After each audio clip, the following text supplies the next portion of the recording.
Live from our Saddleback studios in Mission Viejo. It's The Scoop on Channel 39. Hello, I'm your host, Esmeralda Olamendi, and as we embark on the 4th episode of our season, taking you outside the ordinary in Orange County. Today, you'll meet Gak Berry, a unique artist who also spends time teaching her students, and she'll be in studio to show us a few techniques. The Newport Beach Film Festival closes out its final weekend at the box offices, and we have the scoop on the student film that made it.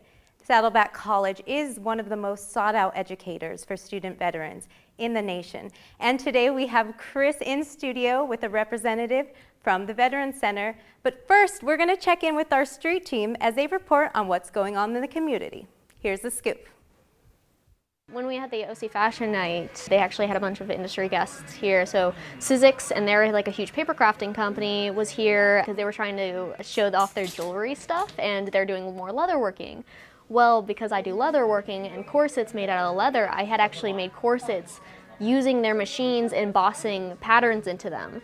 So they came up to me and they're like, "We have never seen anyone do this before. We never thought like it was possible to actually put costuming with our paper crafting products." You know, talking to them, and now we're going back and forth about potentially doing a collaboration with my costuming pieces and their stuff. And that was because we brought industry guests, you know, local industry guests to a fashion night.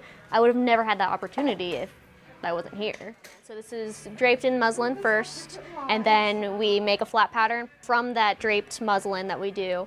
And the image that I had, somebody was wearing this really loose, baggy blouse that had a capelet attached kind of like this on it. And I was like, that would look so cute if it was a form-fitting dress. You know, sewing it together, it's fully lined on the inside, and then I had this, you know, moment where I was like, this would be cute if it was a Gryffindor dress from Harry Potter. And so I added the gold trim onto it because I already put the gold zipper into it because that was like my, like what I had imagined at the beginning was having like a really cool zipper, metal zipper in the front. There's a place for you in the industry, even if it's not just designing. You could be the marketing person. You could be the person who's, you know, helping promote these people. And just taking those steps forward, taking beginner sewing classes, whatever you want to do it here at Saddleback. My name is Eric Hilden. I'm the Career Placement Officer here at Saddleback College. And this is the 2017 Saddleback College Career Fair.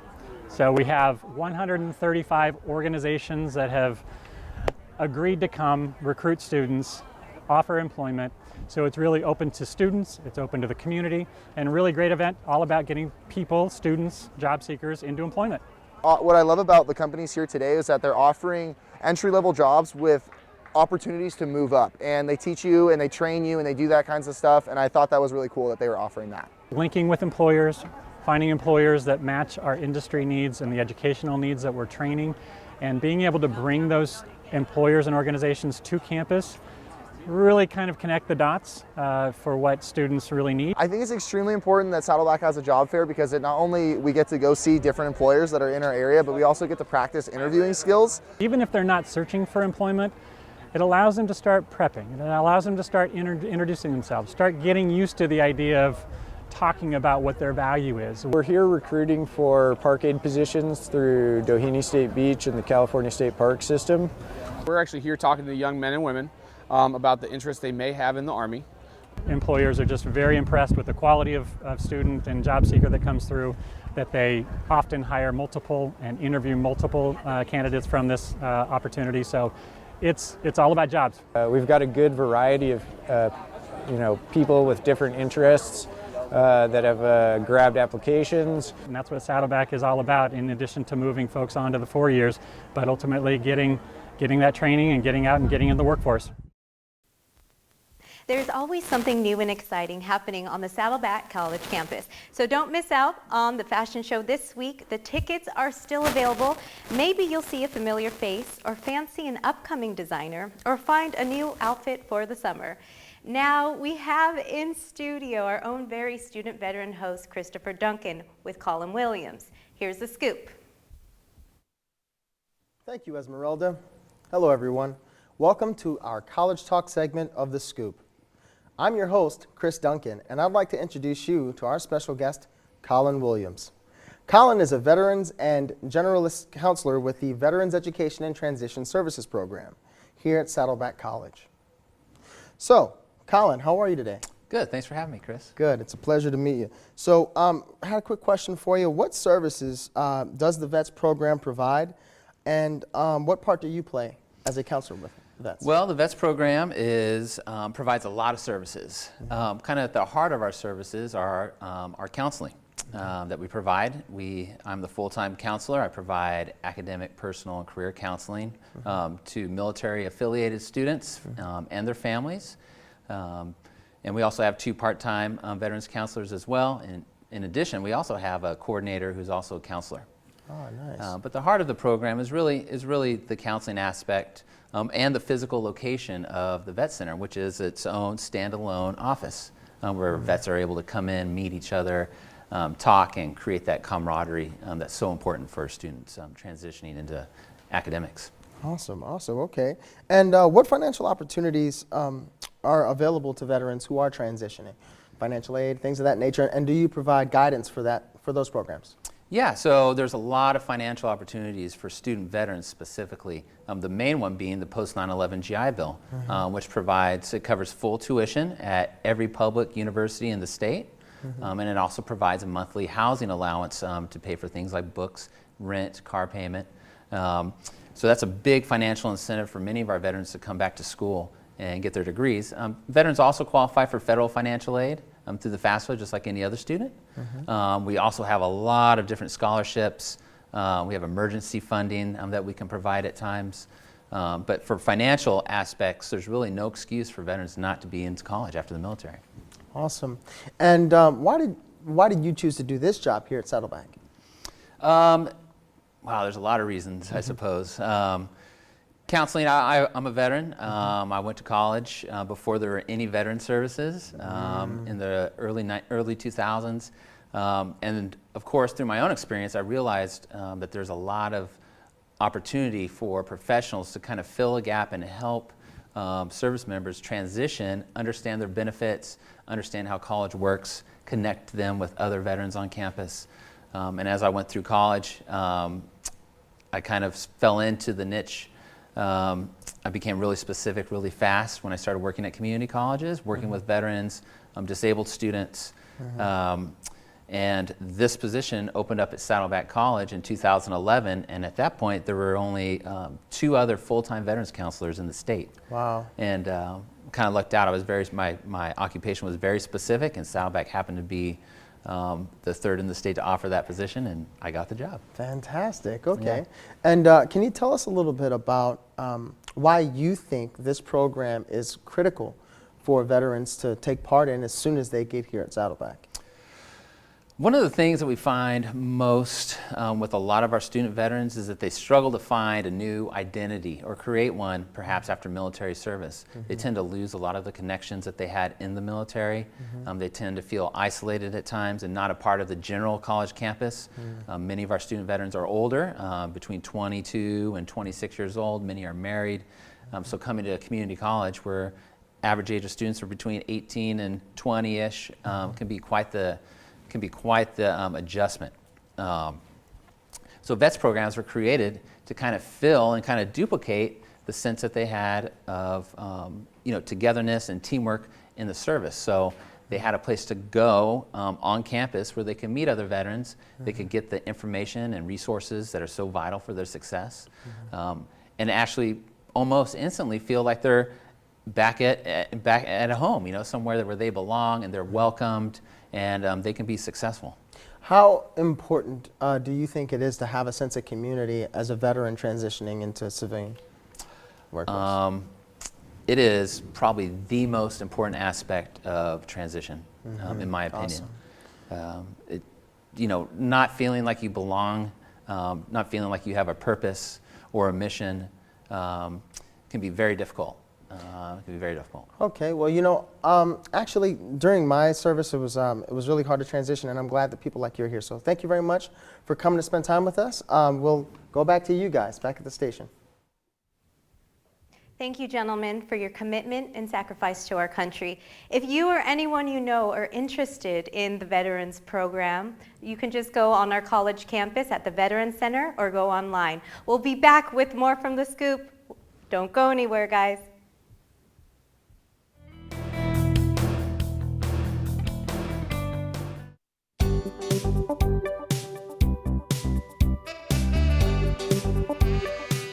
Hi, my name is Charles Myers, and I'm a professor here at Saddleback College, and I get to teach the film production classes, the one where you actually get to go out and make movies.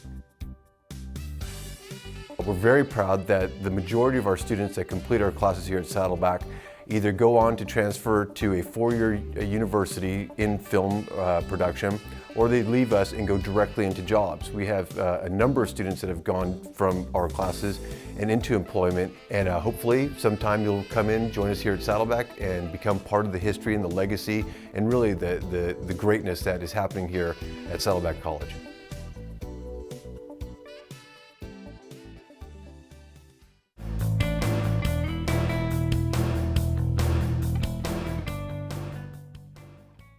What's so different about the Saddleback College film program are the eclectic type of stories and the passionate storytellers behind the productions.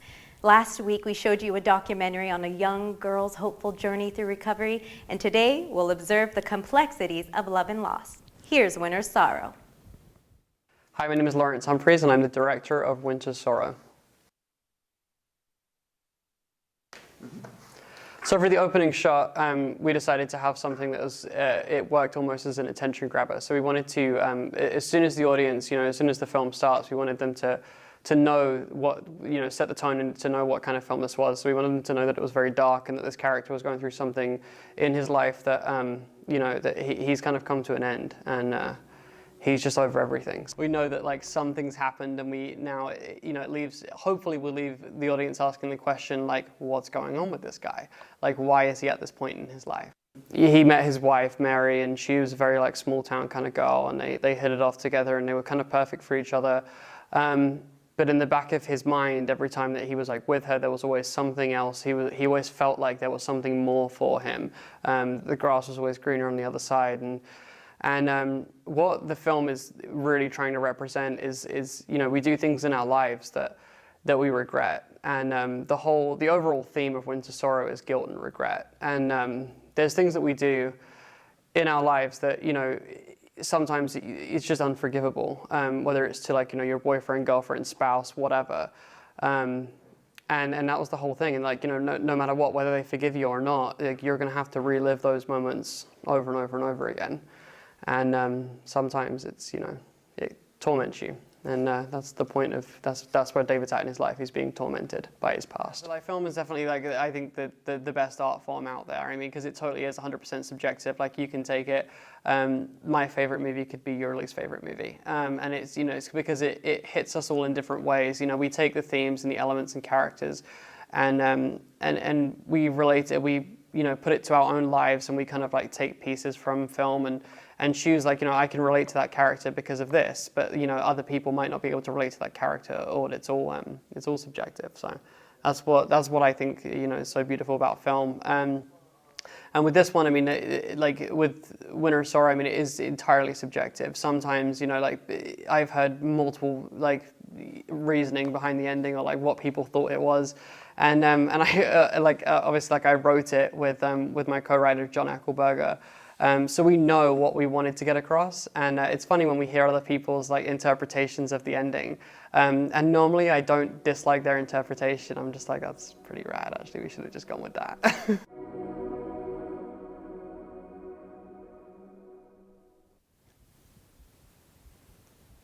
Congratulations to Lauren Humphreys on Winter's Sorrow. We look forward to seeing your film as it closes out the final week of the Newport Beach Film Festival, and there is still time to catch a new film. And for more information, you can go to the newportbeachfilmfestival.com.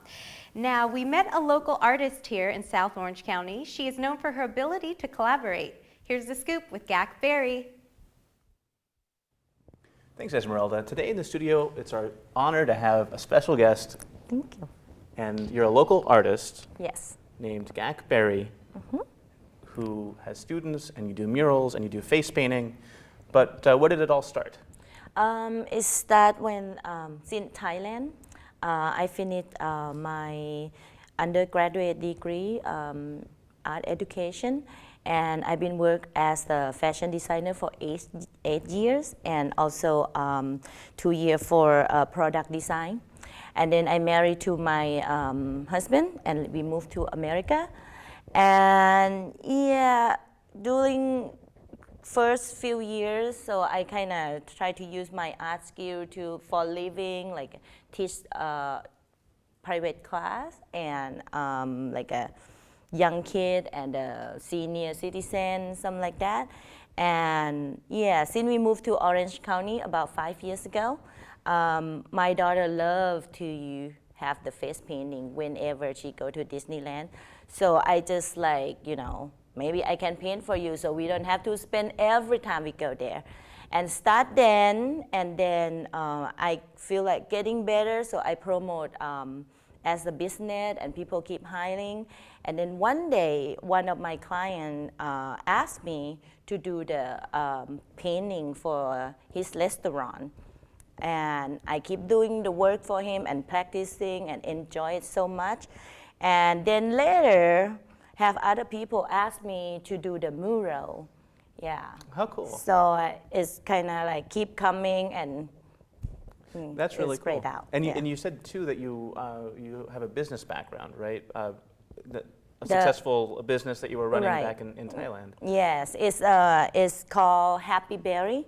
It's the fashion store in Bangkok, and that's why Barry is not my last name, but it's just the group and the store that we do all together. I was going to ask if you were related to Chuck Berry, but no. Okay. Well, that's neat. And so that experience is something that you're drawing on now as you expand and take on students and do more local murals and that sort of thing. Yes. Where do you get your inspiration? Most of all, right now my work is about my daughter. She's my hero, and she's my inspiration for everything, like back to do art, back to go to the school and become a teacher. Yeah. Oh, how cool. Yeah. And you have a Facebook and an Instagram account where people can look at your art and yes. communicate with you, right? Yes. And it's Gackberry, Gackyberry, right? GACKYBERRY on yes. Facebook and Instagram. And the hashtag on Instagram is called Gack Paints Everything, because I can't choose what I'm gonna do. I want to do everything. Yeah, absolutely. So, so don't mind that, but we're ready for a demonstration. I see that you have brushes and paints. Okay. And, so this is the painting that I've been started for 3 years ago. Mermaid is my thing, and when I was a kid, everybody always asked the question like, "What you want to do when you grow up?" And yeah. And you said you wanted to be a mermaid, right? Yeah, I want to be a mermaid because a lot of kids want to you? be doctor, want to be nurse, want to be soldier, scientist, whatever. But Gag want to be mermaid. Yeah. And you're still trying hard, right, to achieve that goal? Yeah. And yeah, so whenever I have time, I always sketch a mermaid. And my daughter also loves mermaids, so. How cool, yeah. Yeah. Now, what are you adding right now to the canvas? Yes, look at this. Like the eyes of the mermaid, I just put like a lot of eyelashes. This is probably like on my little my real life. I didn't have eyelashes, so I always wear the fake eyelashes. She has to use and the it's water, strong, yeah, the water resistant, yeah. right? Yeah. Yeah, something like that. That must be quite a product that's able to stay like that. And yeah, to matching with the prickly eyelashes. So at the same theme of undersea, I'm gonna add like sea urchin, which is how cool. Yeah, the color is really impressive. It's look dangerous but it's really tasty. I mean, that's been dangerous but delicious. And yeah, it's prickly, but it's beautiful. Yeah, absolutely. Have you get the urchin stung on you? I never have. Yeah. I have I only go to sushi restaurants that know to take away the needles. But no, I've seen them. I've seen them in the water, and they do look really scary. It's like they're, it's like a porcupine or something. They're trying to send a message. Yeah, but I saw like a bunch of them under the water in Thailand, and with the coral and everything. It's just so, it's look scary, but it's look beautiful for some reason. Yeah. Well, that's really cool. So we only have a couple of minutes left, but there's just so many details here. I don't know if the cameras are getting them with the tentacles, and I told you that this could be a self-portrait. I mean, everybody's got a certain a certain sort of spirit animal, and it looks like this one might be yours. How cool! And so check out the social media accounts to see the murals and the lessons and the face painting. And how cool! Yeah. Sucking her hair. And these other works in the back here are also yours, right? Yes. Let me tell you something about that, because like, since that one is called Lolita. It's not a painting; it's the printing. Oh, I it's see. The technique is you carve on the linoleum plate. And you made that for our main host, Esmeralda. Right? Yes. She was bragging about it. How cool. They're the whole family. They are my supporter. It's like Medici. It's like, yes, your patron. Yeah. Well, how cool. Well, thanks for being here today and showing off your work. And I have a feeling that a lot of people are going to be looking at your Facebook and your Instagram. Okay. And thank you. What was it one more time? It's Gag Paints Everything. Gag Paints Everything. All right. Well, thank you very much. Back to you, Esmeralda. I think I'm going to have to grab that from you. Thank you to Gak Berry for joining us in the studio. It's always a pleasure to have unique artists and entrepreneurs showing us different side of things. So make sure you check us back on The Scoop on Channel 39. It's Esmeralda.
I hope you're ready for an adventure. We visited the city of Long Beach for a peculiar event where imagination meets fantasy, where fans meet their favorite artists, actors, and writers.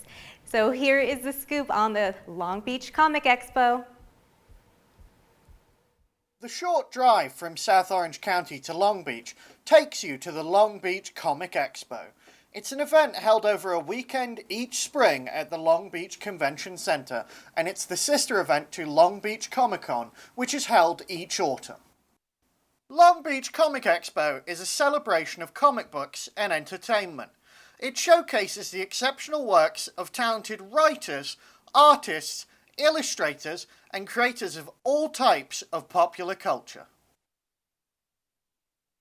At Long Beach Comic Expo, you'll find exhibitors promoting and selling every type of comic-related item, including memorabilia, apparel, and plenty of original art. If there's a rare comic or limited edition toy you're looking for, you're bound to find it here. The ultimate bazaar for the geeky, the show floor offers so many different types of pop culture items that they should probably start providing shopping carts. Many of the exhibitors are local artists and shops, so you can feel good about spending your hard-earned cash. After visiting the show floor, it's time to check out the programming. Long Beach Comic Expo is perfect for those who want to learn more about the worlds of pop culture and entertainment. Experts and creators offer panels discussing everything from film and television to video games and science fiction. There's plenty of content related to comic books too. Many of the panels feature celebrities like original voice actors and writers. It's a great opportunity for fans to get to ask direct questions of the people they admire the most. So I voice adult Gohan, and if you watched Dragon Ball Z back in the day, I was the narrator next time on Dragon Ball Z. One type of geek celebrity that's been drawing more and more interest in the world of comic book conventions is cosplayers, those fans who design and wear their own pop culture themed costumes. Both days of this year's Comic Expo featured panels pertaining to cosplaying. The expo even invited certain famous cosplayers as special guests. Honestly, this is my first time ever cosplaying. But what's so refreshing about cosplaying is its democratic nature. Anyone can put together a costume and find themselves receiving knowing nods and photo requests.